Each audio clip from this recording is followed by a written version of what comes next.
Haiti, a nation in free fall, with no elected representatives in power and nearly 200 vicious gangs controlling daily life, dictating movements, jobs, and even access to medical help. The situation is dire. Kidnappings and murders are skyrocketing, cholera is raging, and a staggering 5 million people face acute hunger. As Haiti nears collapse, we need to ask ourselves what went wrong in this paradise island, and is there a way out of this cycle of horror? Welcome to Living History. To begin our journey, let's roll back the clock to the days when Haiti was the playground of the Spanish and French empires. Sounds fancy, right? Well, not so much for the Haitians. The island of Hispaniola was once home to the rich Taino culture, with advanced agriculture and a political hierarchy. But when Christopher Columbus arrived in 1492, everything changed. Columbus swooped in, and before the locals could say sí or no, they had established a Spanish settlement and were exploiting the island's resources. A lucrative sugar and tobacco business was built, and slaves were brought in from Africa to do the grunt work. By the 17th century, Haiti was the sugar daddy of the world, with its sugar production accounting for a whopping 40% of the global total. Not to be outdone, the coffee trade was brewing up profits too. Despite this reign of riches, the real jackpot was pocketed by the plantation owners, leading to a massive wealth gap. Then a new power emerged. The French, with their covetous eyes set on Hispaniola, seized control in the late 17th century. The Haitians fought tooth and nail, but eventually the French took the reins. Now, you might think the story ends here with Haiti under a new overlord, but oh boy, you'd be wrong. Haiti was cooking up a revolution. Inspired by the French Revolution and its call for liberté, égalité et fraternité, the Haitian slaves, led by the fearless Toussaint Louverture, kick-started a rebellion in 1791. Their heroic struggle culminated in 1804, when Haiti became the first Black Republic and the second independent nation in the Americas after a strenuous 13-year battle. However, this was no fairy tale ending. The independence came with a hefty price tag. France, refusing to let go of their claim, demanded a ludicrous ransom of 150 million francs, equivalent to $21 billion today. Adding insult to injury, political instability, power struggles, and frequent coups became the order of the day. If that wasn't chaotic enough, the French and other nations gave the Haitians the cold shoulder, refusing to acknowledge Haiti as a legitimate state. Just when Haiti thought it couldn't get any worse, the United States decided to step into the fray. The dawn of the 20th century saw Uncle Sam muscle his way into Haiti's national bank, pushing aside French and German investors and carving a path for Wall Street financiers. What stood as a symbol of Haiti's financial independence quickly became a puppet in the hands of foreign exploiters. The US influence wasn't confined to the bank vaults, though.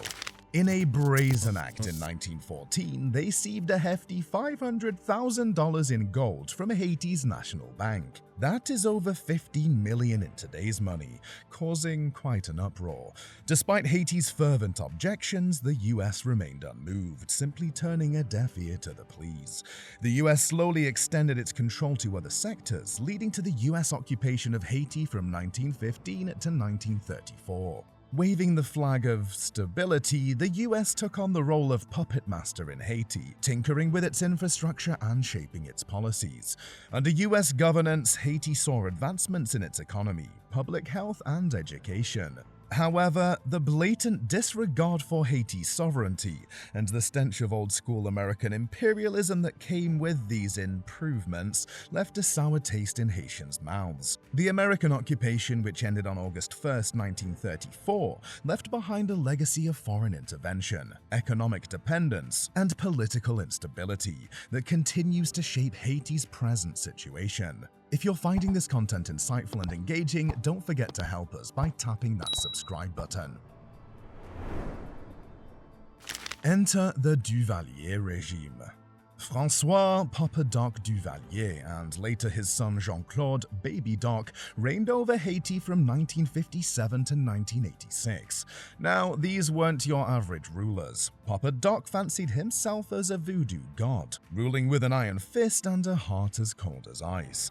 With the tonton acute, his personal militia, Papa Doc brought about a reign of terror that seared into the collective memory of Haiti. Under his rule, Haiti's economic and political structure crumbled like a house of cards, the wreckage burying any hopes of prosperity or freedom. This period saw an estimated 60,000 Haitians lose their lives due to state-sanctioned violence, further destabilizing the nation. The fall of the Duvalier dynasty in 1986 heralded a time of uncertainty.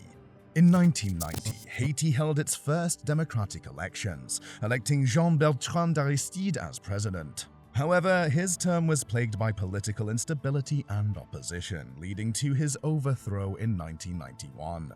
In 1994, the US and the UN spearheaded Operation Uphold Democracy to restore Jean-Bertrand Aristide to power in Haiti. With over 20,000 troops, the mission aimed to disband the corrupt and violent Haitian military, notorious for its human rights abuses, political meddling, and corruption, and establish a new police force to bring peace and stability to the country. Although the intervention was short-lived, lasting just over a year before the US withdrew in 1995, its impact on Haiti's economy and security landscape was, however, long-lasting. The absence of a strong central government and police force created a power vacuum that was sadly filled by dangerous gangs and criminal elements. Haiti's struggles persist today, with socio-political issues taking center stage. Political instability is rife, underscored by the shocking assassination of President Jovenel Moïse in July 2021. Haiti also has a peculiar vulnerability to natural disasters. The catastrophic 2010 earthquake, which resulted in up to 360,000 deaths, is a heartbreaking testament to this. Gang violence has also spiraled out of control. According to the United Nations, as of mid-March 2023, at least 160,000 people have been displaced due to gang violence in Haiti and are in a precarious situation, staying with friends or relatives and having to share meager resources. Now let's contrast this with the Dominican Republic, Haiti's neighbor on the island of Hispaniola. Despite sharing the same geographical characteristics and even being victims of colonial exploitation, the two nations' paths diverged significantly after independence. The World Bank reports that as of 2021, the Dominican Republic's GDP per capita was $8,200, almost 5 times higher than Haiti's $1,800, which is estimated to have decreased to $1,200 in 2023. So, what led to this disparity? A few key factors come into play. The Dominican Republic, after grappling with dictatorships and civil unrest, transitioned to a stable democratic rule by the mid-1970s. This political stability paved the way for economic reforms and encouraged foreign investments.